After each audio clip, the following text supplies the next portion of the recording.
Sue Minahan. Welcome to Talk Cosmos, the show where Sue Rose Minahan and her panel of guests bring you leading-edge astrology conversations through a journey of soul growth patterns connecting astrology's energetic cycles. Get ready to understand your path in the cosmic roots of the stars.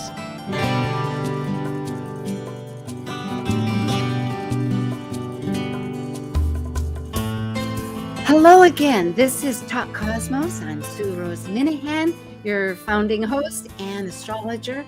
And today is October 9. And we're going to use a transit, several transits. It's a powerful time.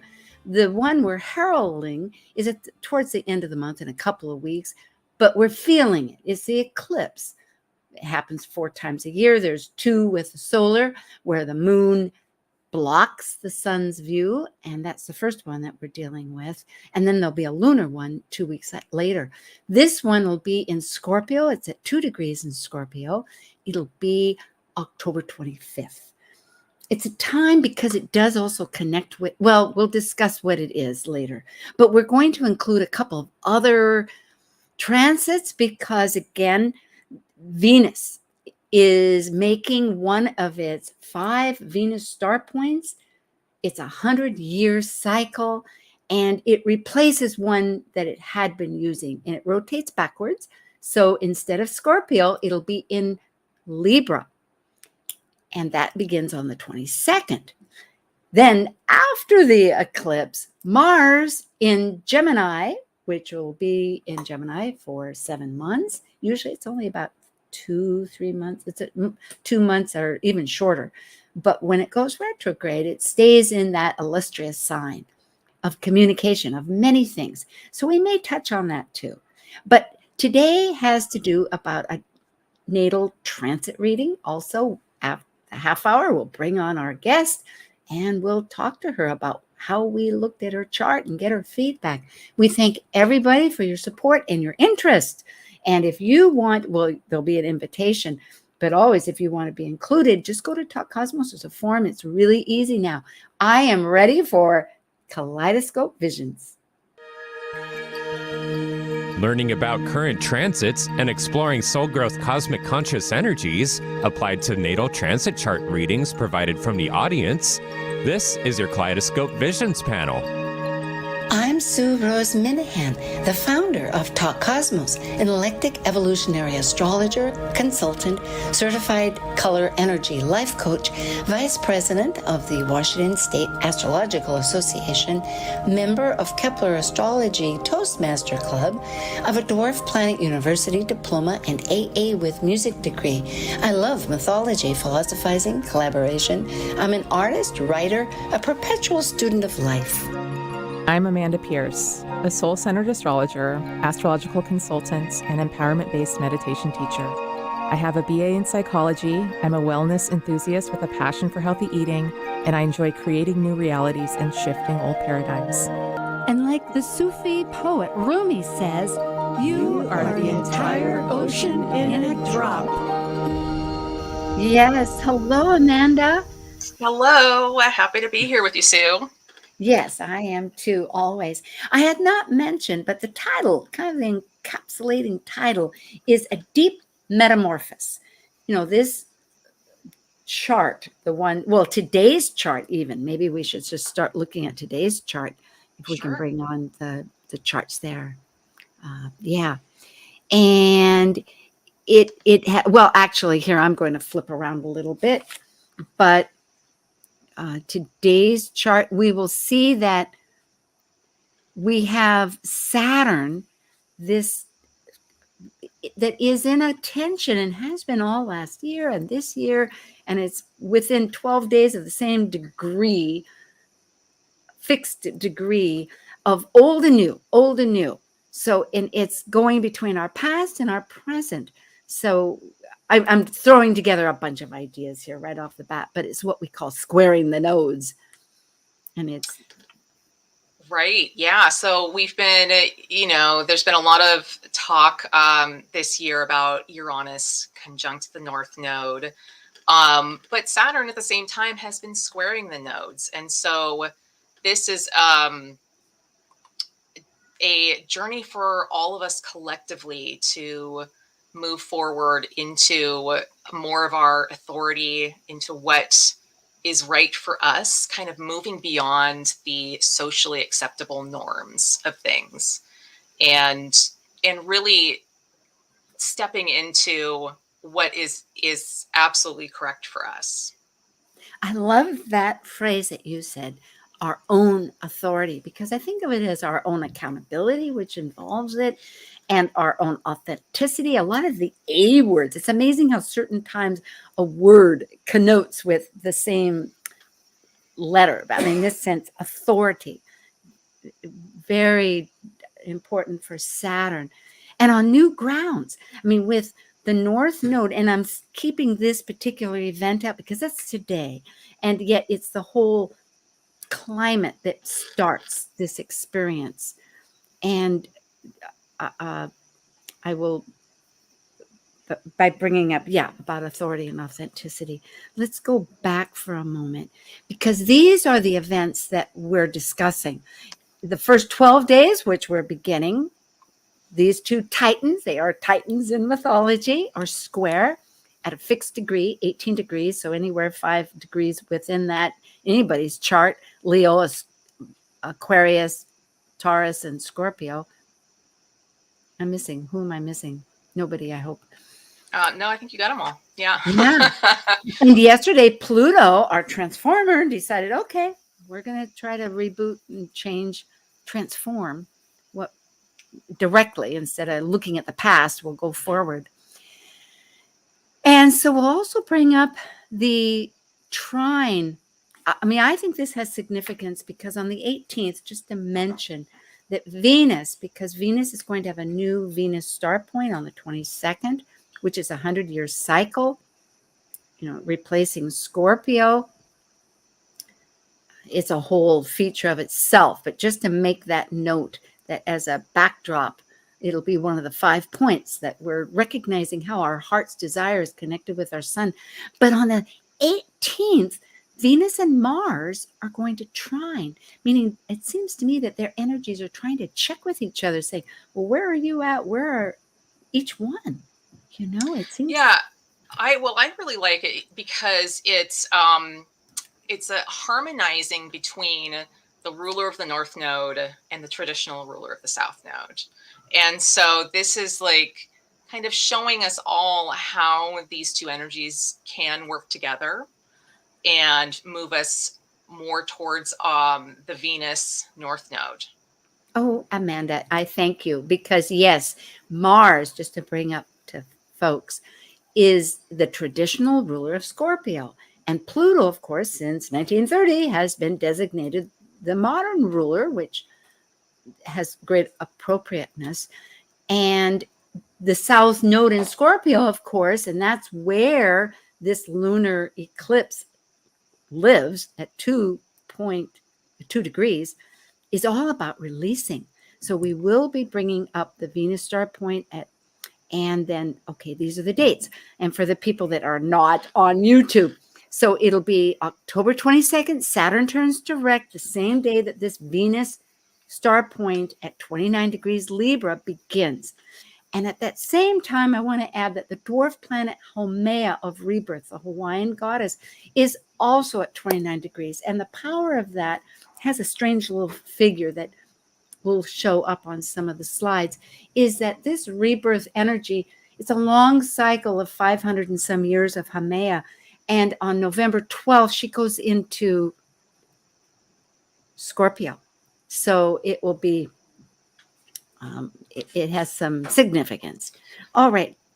Go ahead if you had a comment. Mm-hmm. Yeah. So Sue, if you could just go back to that slide. Okay. I just wanted to note, this is the kind of the evolution of Venus that we've got going here.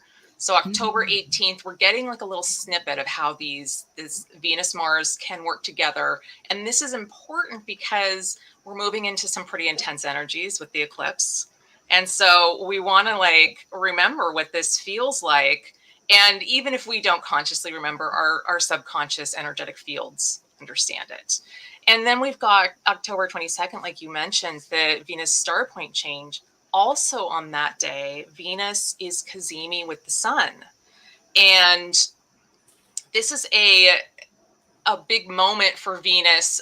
In ancient times, it was said that a planet that is cazimi to the sun is a man who is raised up to sit beside the king. So it's like Venus is being given the power of the throne, and there's like a rebirth happening. There can be some burning off of karmic debt here. And just to note that cazimi means that a planet is within 17 minutes. So we've got 60 minutes within each degree. So 17 minutes within a conjunction of the sun. Now, some people do say that cazimi can go up to anything it's within 1 degree. And if that's the case, then Venus will be cazimi the sun during the eclipse. But we'll look at that later. Good point. And I agree. This is so strong that our desires and what we love is tracking these different experiences. And because here, by entering in the solar eclipse, when Venus conjuncts this solar eclipse, she's really going underground,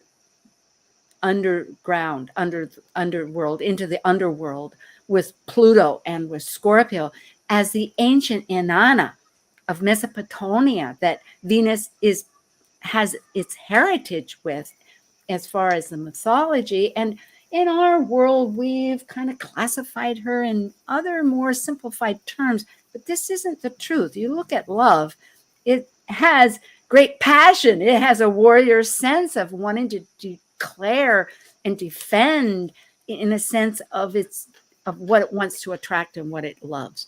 So at any rate, it's powerful. I love that, Sue. And it's kind of like Venus in Scorpio. She's in Mars's sign. So she is the goddess warrior. Yeah. Okay. So we will go on. Here we have the Venus star point, and this is on October 22nd, and in Eastern time, we're in the United States, and so we're using the Washington time for the East Coast, is that in the evening at 5:17, that's 5 o'clock, 17 minutes, and 15 seconds to be exact. And so in this particular chart, it's in the 7th house, this Venus star point. And as you can see, it has both, and it is cazimi, as you say, it's within 2 minutes. Haumea, this great goddess, the dwarf planet of way out past Pluto in that Kuiper belt of rebirth and, of Hawaii. It's a whole energy to realize that she created Pele and many and all creation from her. And creation is it takes a lot of energy to create. So just thinking of that, we're in a big transition form. So, and I'm not sure that kind of signifies that. Should we go on to the eclipse? Yeah, let's do it. Okay. Here we are, 2 degrees Scorpio solar eclipse with the sun, moon, and Venus conjunct. And to recognize it is, I would say, within that degrees. So I like many people, extend that to be a cazimi, very close. Yeah, it's about 40 minutes. The sun is conjunct Venus. And for the Eastern time, it's at 6:49 a.m. Eastern time on October 25th. So, and it is within 15 degrees. I mean, it's just within 11 degrees of the south node. So it's all of this is shedding light. I mean, shedding shadow, going into that. What have we loved that is no longer serving the story that is giving us power with our committed attractions, with our resources? How can we, because the North Node is saying there's change. You need to be authentic. You need to be more resilient of your own resources. Yeah, so the North Node in Taurus conjunct Uranus it's all about kind of stepping out of what is comfortable for you, but it just is not serving you anymore, so that you can more deeply kind of embody yourself and be in an embodied state in this plane. So kind of grounding into your life, really feeling things more deeply, more of a sensory experience. And, like you said, Taurus is also about, it's Venus ruled, so it's about your values too. It is. It's aligning courageous choices, supporting our purpose. And the deepest values and security. It's big work. And yet it's not all done in a day. It seems like if one has a ritual with Scorpio too, I think because it has the occult and it's psychological, but it's also it's spiritual. It has if one has a meditation or some kind of a ritual of going within to find what. Yeah, Scorpio's great at doing the research. And so you can really dive deep with Scorpio and kind of really explore what your emotional state is, what the state of your relationships are, because this is the way I'm seeing it. This is really all about relationships. Venus rules 3 signs associated with relationships: Taurus, which is about your relationship with yourself; Libra, your relationship with others; and Pisces, your relationship with source or the greater universe. And so all of these relationships are up, and we want to kind of evaluate, like, where is there dead weight in your life, because Scorpio rules death. So what's dead and needs to be released? And what relationship dynamics can you let go of that will lead to greater empowerment for yourself? Empowerment is another Scorpio piece. To conclude with this chart, and so we can get to the guest chart, I'm recognizing that Pluto is at our very source, at the IC, at our foundational. So it's really recognizing where in our foundation might there be change that we're needing to make. And the other thing is looking at Jupiter. I believe, if I can find Jupiter really fast, where in the heck is Jupiter? Do you see it? Oh, yes. They're in the 6th house. It's at the Aries point, because Jupiter's been doing a retrograde. It will be passing over that Aries, that beginning point for all of us, with our belief patterns, with our opinions, with our greater, higher belief patterns. I mean, I'm repeating belief in different ways. Yeah. Well, and it's important to note that Jupiter is still retrograde. So there's going to be a desire to, like, really jump forward into things, but we're not quite there yet. Eclipses typically, you want to look for them to kind of proceed and evolve in the next 3 to 6 months. And I'm not sure when Jupiter goes forward back to the Aries point. Well, we can figure that out another time. Yeah, because we do need to move along. And I thank you very much. It is where, okay. December 20th. That's when it is forward move. Yeah, it's not that far. It's just like about 2+ months away. And so we'll still be in the thick of the eclipse and its energies, but there may be more movement possible at that point. Because it does want to initiate. It's our initiation rekey button.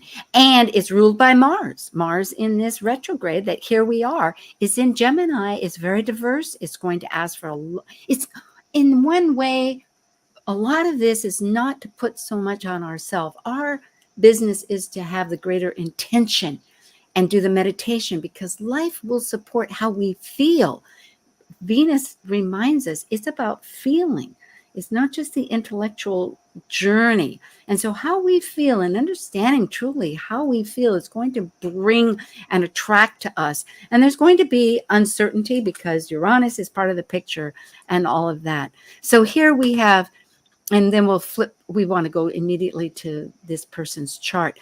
Mars is in Gemini for 7 months from the 20th of August to the 25th of March. And the retrograde will be, just as you said, it's going to be back to Pisces October 28th, which was just, it will be just a few days prior to this retrograde until December 28th, if I have that right, I hope. Okay, so here we have this natal chart with this person, and born June 15, 1989 at 7:33 p.m. in Philadelphia. Her sun is at 24 Gemini, and it's conjunct Jupiter, which is the ruler of the ascendant at 13 degrees in the 7th house. And the moon is in Scorpio in the 11th house, conjunct Pluto, the transformer, in its own sign, the modern, ruler of the modern sign. So the other aspects are that Saturn is in the 1st house at a Cazimi point with Neptune, which often I've been told is the pragmatic mystic. It's someone that takes the mysticism of life and puts real form to it and sees the discipline and has possibly a real discipline involved. The other feature of this individual is that Ceres, the dwarf planet Ceres, of grief and of finding what sustains, supporting that grief through their own service to others, is in tension with her nodal axis. So there's a great deal of compassion, very likely, that this person has, and maybe healing. I wonder how her path of healing, of being a healer, of finding that area that she knows so well and applying it to a community. There's a lot of community transformative energy in her chart. Yeah, and Ceres has a lot to do with nurturing and a lot to do with loss. And so wherever we have Ceres in our chart, it's where we feel a great loss that we're trying to recover. And anything that squares the nodes is kind of a blocker to getting the flow going from the to moving more towards the north node until we kind of get that piece figured out. So it's a big deal in this chart. Yeah, and I think too, there's a lot to be involved with the community, whether it's on an immediate basis of teaching, or I'm thinking like the north node's in the 3rd house in this chart, and also the transformative Pluto's in the 11th of networking. But there's also possibly something about early childhood. And I realize I'm not asking her to be too personal about however she wants to reveal what is, but about the mother too. So she herself might be the mother figure for her community, a parental type figure, father, mother type, that in order to supplant that potential loss that was, however it may have been experienced. Well, do we want to take a look at her chart with the eclipse chart? Absolutely. Here it is. So, that's with the Venus one. Immediately here, Mars, for the Venus Libra coming up, where the values with the sun in Libra for justice, balancing and justice, and is so strong. Mars is energizing within a degree over her sun, because Mars is going to, in its retrograde, is going directly over this sun 3 times. So it's a lot of adjustment there. And then 2, her transiting Jupiter at the Aries point is directly on her Haumea of 0 degrees Aries, which perhaps she's not aware of, because not everybody looks at the dwarf planets. But rebirth is probably her middle name in some ways. Should we go now to the, and there's a, oh, there's someone. Okay, we will. Here we are. In this eclipse, which is right directly in the 11th house, in her natal 11th house, and it is at 2 degrees. But what's most important is her moon and Pluto are conjunct the south node. So there's a tremendous amount of recalibration and deep metamorphosis. Yeah. So an eclipse always brings very intense energies, and so these energies are going to be focused within the 11th house and the 5th house. And you can see she's got Pluto in the 11th, and Pluto in the 11th, usually there's like a past life resonance of being abandoned by the group. So group stuff is kind of big here. And I'm curious to see how that's playing out for her. As well, we've got, because the solar eclipse is at 2 degrees, it is in a very tight quincunx with her Mercury. Oh, so there's a lot of communication, thinking, and deep research into her own soul. Yeah, and it's Mercury is also square the nodes. Now it's out of sign because Mercury is at 2 degrees Gemini, and her nodes are 28 Aquarius and Leo, but it's still there. It's still within the realm. It's just going to be a little bit of a different flavor. But there's a piece here about communication and maybe stepping into her voice in a deeper way. So I'm curious to see how this has been playing out. She's got a Gemini Sun conjunct Jupiter, and Jupiter rules her ascendant. So, there's a lot of really good Jupiter or really good Gemini energy here. Well, Jupiter, I might say, Sagittarius needs to have a voice. It needs to express a voice. Finding that context could be really the gift of this eclipse, that's honing down, saying, let's find out where the blocks are, that because they're emotional. Scorpio is very emotional, and I have my Pluto in the 11th also. And I'm just thinking, the mere fact that she happened to find this opportunity to come onto this show, which is a sense of networking, is online, it's all these aspects, is a start. And also that, let's see, the fact that Jupiter, and it doesn't show here, but is again exactly at 0 degrees, which is on that Haumea, her natal Haumea, there on the 3rd house. So the Mercury that you were talking about is a natal Mercury for folks. It's in the 6th house at 2 degrees, which is very powerful. So, and a quincunx I was just reading, Maurice Fernandez made a note, who's one of the great astrology sages that teaches a great deal. And I personally had the pleasure of having his class, which is a 2-year program. And he was just saying that he loves quincunxes, that they bring out relationships that he'd never even considered. If I that's interesting. Grab that, which is fascinating, because I have a yod. If you have it can create that finger of God. Well, we have a moment here. We're really at the half hour.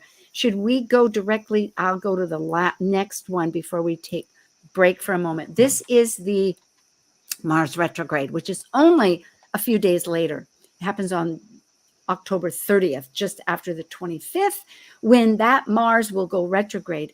And as you can see, Mars mostly is really all throughout this whole month, because it slows down when it goes apparent retrograde. From our view from Earth, is really hovering next to her sun. So this has been a long, engaging, it's like, can I just go? How much input can I take? How to, not even to sift out. It's not asking really to be too discerning, although her natal Mercury in the 6th house wants to, but it's accruing input. It's finding, putting it all very strong. Yeah, and Mars is, so this chart is a day chart, meaning that the sun is above the horizon at birth. And so that, in the traditional view, means that Mars is her malefic. So that means that a Mars transit is more challenging than it is for a night chart. So I'm curious to see, has this been challenging? Has stuff been coming up for her, or is it could also be very empowering, because Mars can bring like a lot of courage. And we've got, this is in the sign of Gemini, which that Mercury we just talked about, square the nodes. So there could be a piece here about like really just like speaking your piece around things. I think so, because the last comment is the natal Mars is in Cancer, at the very last degree of Cancer. And Cancer, Mars in Cancer is so dramatically different than Mars in Gemini. Mars in Cancer is more apt to be needing security. And Cancer needs its own processing. It's very valuable. The flower blooms when it blooms. And with all this tremendous ability to be a shifter, a shapeshifter of society, of some kind of group, and having this voice within her, it seems that possibly this Mars is and it's all relative, because I think it's more deliberate. It's just like, it's saying, we're not going to be in the shadows. We're going to come out and say to you this energy. So yes, the courage. Yeah. Okay. Well, thank you. Okay. Go ahead. We need to break. Okay, one last thing. So just to like play off of that Mars in Cancer, Cancer is the crab, and the crab, when it walks, it doesn't walk straight forward. It goes side to side. And that's kind of the energy of Cancer. Like when it is communicating, it's not always straightforward. And so this Mars transit may be kind of bringing forward more of that direct communication. So I'm curious to see how it's going. Yeah, because I can see that in her natal chart, the old and the new rulers of Scorpio are at tension. Speaking of old and new. So it's like many, many past lives, possibly. I know that from my own experience, I'm dealing with past lives, like really recalibrating. And when one experiences that, it's not evident at first. It's through time that finally one is aware of patterns and realities. So thank you, Amanda Pierce. Thank you, audience. Kaleidoscope Visions will be right back. This is October 9th, and we will be grateful to have our guests join us. Thank you.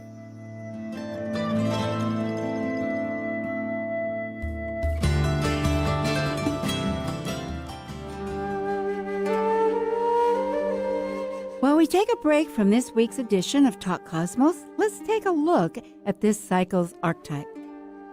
We are currently in the Yang period of Libra, ruled dually by Venus. By leaving the lower hemisphere of the self, the energy of Libra enters the arena where the completed self meets the other than self to form a relationship based on partnership.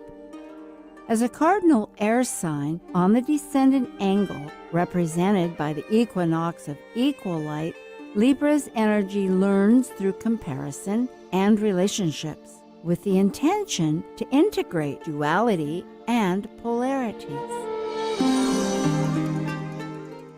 This is Martha Norwalk. Every Sunday morning, beginning at 9 a.m., thanks in part to the Ananda Institute of Living Yoga, we cover the world of animals. This week, October 16th, it's Behavior Training and Healing Sunday with me, and talk with your human or animal loved ones on this side or the other, and personal awareness coaching with Natasha Venter. Hope you can join us and plan to call in with your questions for either one of us, or for a personal awareness reading with Natasha. Martha Norwalk's Animal World, Sunday morning, 9 a.m. to noon, right here on Alternative Talk, AM 1150.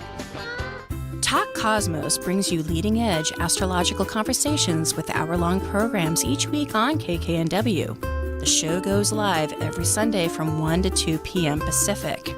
Talk Cosmos weekly programs are also available to watch live on Facebook and YouTube, along with daily chats throughout the week on the Talk Cosmos YouTube channel.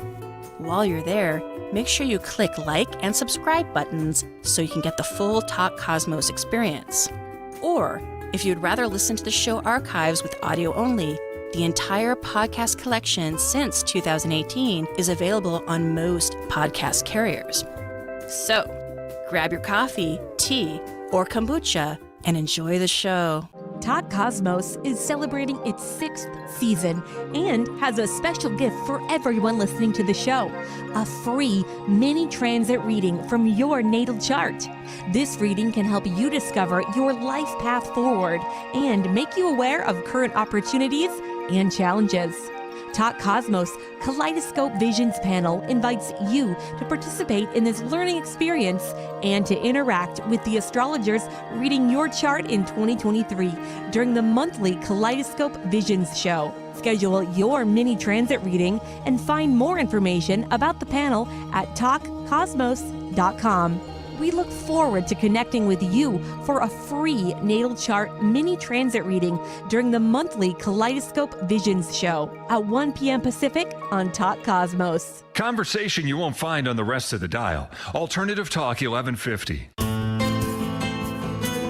Hey, let's see, which chart shall I go back to? Let's go back to... Let's go to the eclipse. Okay. Oops. There we are. Okay, let's bring on our guest. Wonderful. Hello. Oh, hi. How are you today? I'm well. Thank you. Thank you for this participation. And I suppose we just need to invite you to comment either on the changes, like for instance, with networking or with deep personal changes, and any comment. Did anything resonate? Are we totally off course with this? Yeah, definitely. I'll start by I know nearly nothing about astrology. A friend of mine kind of like who does Ori astrology put me onto this. So I was trying my best to take some notes. Yeah, we probably went a bit fast, right? That's how it is when I talk to her too. So but yeah, I mean, a lot has been changing in my life. I mean, I'm in grad school. I'm on my last year studying acupuncture. So what you guys were saying about healing and stuff like that is pretty on point. Oh man, we might have to go through questions. Okay, yeah. So where do we start, Sue? Did you want to? Okay, no, excellent. I wanted to confirm. I'm very glad actually to recognize that Mercury, as we call the energy of thinking and communicating, but it's in that area of health, and so we'll really try to talk more general than astrologically, which I appreciate, which is always and it has a lot to do about nurturing, as we were saying, but it's being activated. Do you find that you're wanting to make choices are you thinking of your holistic, when I say holistic, I meant your ego, your whole, like here, your direction has been going towards school, but something about relationships, but that you're looking for greater activity.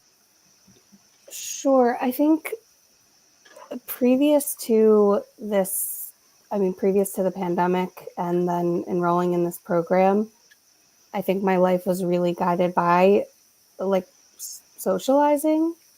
I worked jobs that allowed me to kind of have freedom in that way, and I was into making music with people. I was a singer, and was kind of maybe too hung up on social groups, in a way that maybe had kept me from building other aspects of my life. And when the pandemic started, I had just started seeing somebody who now I'm engaged to. So Congrats. thank you. So like that, all of those things, going into school, and acupuncture, honestly, acupuncture, Chinese medicine, and astrology, I feel like have a lot in common in how deep they go, how many ways you can explore it. And so although it's like a very clinical, you also said something about a pragmatic mystic. I literally started laughing because that feels very much like what I'm doing right now, a very scientific way of looking at the spirit, the body, and the universe at the same time, and treating people in a very pragmatic way on all those levels. So where the hell was I going? That's okay. It's a diversity. I love that. I must say that the energies right now and we will be encountering are diverse. And we say that because Mars, which is the energizer, just to give a little clarity about how, is our activator, and it's in the sign of diversity, of connections. Connections is basically it. So, and in your chart, yeah. So, and I could anyway. So can I ask? It looks like you're probably a pretty nurturing type of person. Is that accurate? I think I can be. Like it comes across in certain ways. I think sometimes I can act very maybe harshly toward people or aggressively, but that's also kind of just because I'm a Philadelphian and that's cultural. But when people need me, I'm really open to listening. It's also why I've been good at connecting with so many people in my life. And in this career, it's definitely becoming even more obvious to me that it's a natural gift of mine. Yes. Okay. I can well Yes. imagine. Well, go ahead, Amanda, but I wanted to say that about the harshness, I understand what you're saying, but there is a line between, because I'm looking at the chart, and I will say that your direction in the first house, which represents our self, there's a great deal of energy. You have a great deal of planets. Any house, any area can have a lot of energy, but yours is motivated, one could say, first by your opinions and your belief structures, patterns, making them, but it's also grounded through wanting form and stability. When I said the pragmatic mystic, that is one of the forces, but it's also wanting, in the Capricorn, it can be first looking at factual substance rather than putting the emotional aside. So that could be what you're interpreting within you, whereas you have a great deal of emotional depth. It could be a matter of being able to feel safe to reveal it. So having a context that you're able to provide to people, of this healing modality, perhaps you'll feel more empowered to reveal that depth of emotion. I think like you are so on point. I don't even know if I would have been able to say that about myself, but that's so true. I think when I'm not able to be nurturing, it's because I don't necessarily feel seen or safe in a relationship, or I don't feel good enough to be in it, or whatever the reason, or I'm overpowered and I don't feel like my opinion would be heard. maybe that's why. Oh, you just said it. You're afraid that your opinion won't be heard. So this goes back to that Mercury piece that we were talking about, which is communication. It's your voice, and we were mentioning that it's squaring the nodes. So this is a piece to that you'll be working through, like for your whole lifetime. Anything square the nodes. I mean, your whole chart, you're working at your whole lifetime, right? There's no like, you don't like fix it No and then end. I'm done. But the Mercury piece, the Mercury and the Ceres right next to it, is about Ceres is about that, a deep loss, and conjunct Mercury, it can be a deep loss of your voice. And so this is something that you're going to kind of see some things going through in your life. And this eclipse is connecting directly to that Mercury.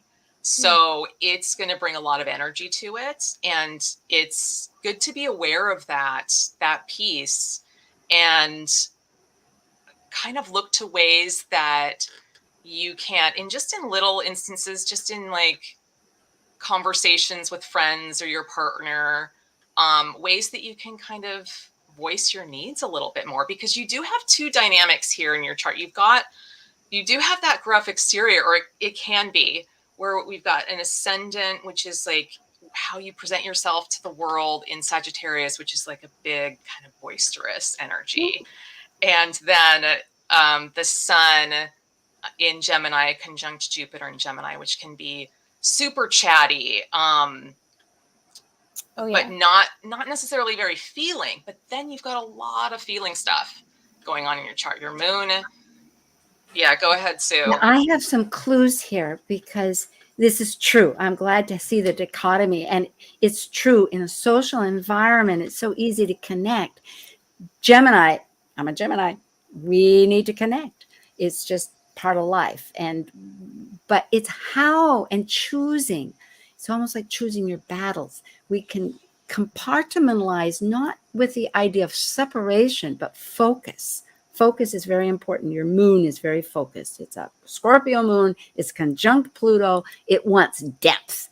And to get to the broad arena of life, or even on a casual basis, is difficult. It's going to require you, like, first you have this vocation of acupuncture, but you also could, in order to have that safety gauge, you could choose, like, with Sagittarius, it's publishing a blog, for instance, have that, using that, it's a careful process, but using that meditation, that deep discovering ways to go within and find ways that you could reveal or share with other people, so to help them empower themselves too, is a part of this process. So in other words, whether it's writing or whether it's a class, but finding something very, go ahead. And sometimes, like when you're a practitioner and you're one-on-one with a client, even if it's acupuncture, you can have those conversations and you can go to deep places. So that may be an avenue for you if that feels right to you. Also, the Scorpio, a lot of emotional depth, but it loves also to research. So doing deep research that can then help others in your field. So yeah, that all checks out for me. Yeah. Different ideas here.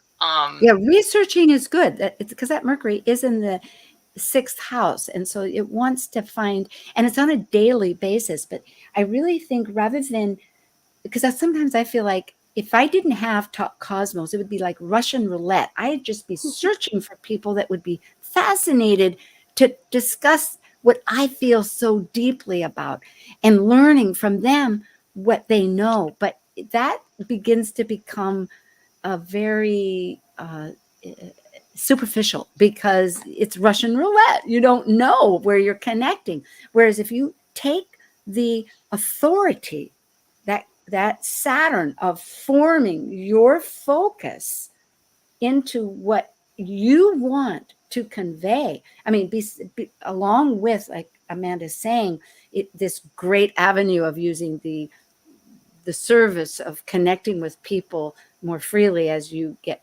clientele, but expanding on how you can maybe service that clientele, and perhaps networking with other schools or other acupuncturists. I know that in Seattle, there are a few schools there, and there's also nationwide acupuncturists, and there's many types of acupuncture. There's Chinese and there's Japanese, and I've had quite a bit myself. And there's so much for people. There's many avenues. I think as you explore deeper, you'll find that your voice will be recognized and heard. It's just you choosing the avenue. Oh, hi, there you are. Hello. Yeah, I didn't realize. I felt bad staying off camera. I just had to situate myself. Oh, that's okay. Usually we don't always have people on live, but thank you. So, and just going back to like what we were saying before we even started looking at your chart, just about this eclipse in general, is kind of look to areas where there's dead weight that it's just not working anymore, and so that it can be released. And in doing that, you'll be able to bring in more of the good stuff that you want. And in doing that, it may be that you'll need to speak something because it's directly connecting to your Mercury. And so you'll see how it goes. It'll be like a 3 to 6 month process. It's worth kind of evaluating where your relationships are or where your values are and what's kind of just ready to be released. It's interesting. I feel like there's been a lot of that's been happening. What I've been caught on recently is a lot of, I don't want to say dead weight, but there's just been a lot of change in how who I'm choosing to be around and like what I have time for. But I do notice that there's a lot of patterns that really only have to do with me, like in terms of some health stuff, in terms of just like my time. Like I'm fully addicted to television. I want to be doing other things, and I have a really hard time like moving forward from that stuff. We have 3 minutes. When you bring that up about the television, I'm thinking Pisces. Pisces is partly television. It's partly, and it's Aquarius too. It's connecting. Maybe if you find some online communities that share your interest, you can shift that a little bit, and then you can learn how to kind of like a muscle test your voice. Well, and sometimes it's like we need to clear out old energy that doesn't even seem to be connected to where we're stuck. Because so again, we've got the Uranus in Taurus, which Uranus wants to break free, and Taurus is where we're kind of stuck and comfortable. And that's TV. It's almost like it feels like going back to the womb. Right? There's just like that comfort. And it's familiarity. I know that for myself, there's certain things. It's like they're people. And I was watching Outlander, and it's like, well, where are they? They haven't come up with the 7th series yet, And I'm not going to read the book. So this is like part of that. It's just like do what you can to shift what is ready to be shifted and released. Yeah, open up. It's like layers. Yeah, like replace things on a slow basis. It's not like, okay, I'm aborting this, but taking some kind of practice too, like you're doing the acupuncture, but if you can find a spiritual practice, whether it's meditating, whether it's writing pages, I know that's one, like writing 3 pages. The Artist's Way is like in the morning. I'm familiar with that. Or anytime. I would also recommend kind of Googling your Chiron in Cancer. Because you've got Chiron in Cancer, you've got Venus in Cancer, you've got Mars in Cancer. And Chiron in Cancer is that there is a mother connection there, and there's like Deep. this deep wounding around not having the womb anymore. So it's something that might spark something for you. Yeah, I to have so many rejoice more in questions there, but well, Getting the blessings music. to you, and thank you for coming on so much. And if you have anybody else, it's really simple. Just go online. But we really wish you all the very, very best. And thank you. congratulations going to school and your impending marriage. Yay! Yes. Yay. right. Thanks Well, so Thank much. you so much. Yes, okay. Well, Amanda, this was once again delightful.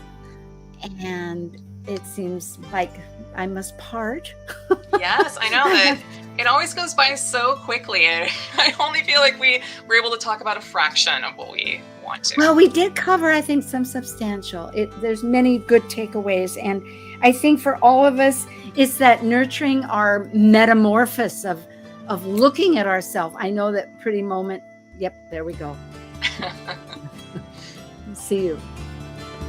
Thank you for joining us on Talk Cosmos, the show where Sue Rose Minahan and her panel of guests connect soul growth patterns with the energetic cycles of astrology. Be sure to tune in next Sunday at 1 p.m. Pacific Time to continue your journey through the roots of the cosmic pathway.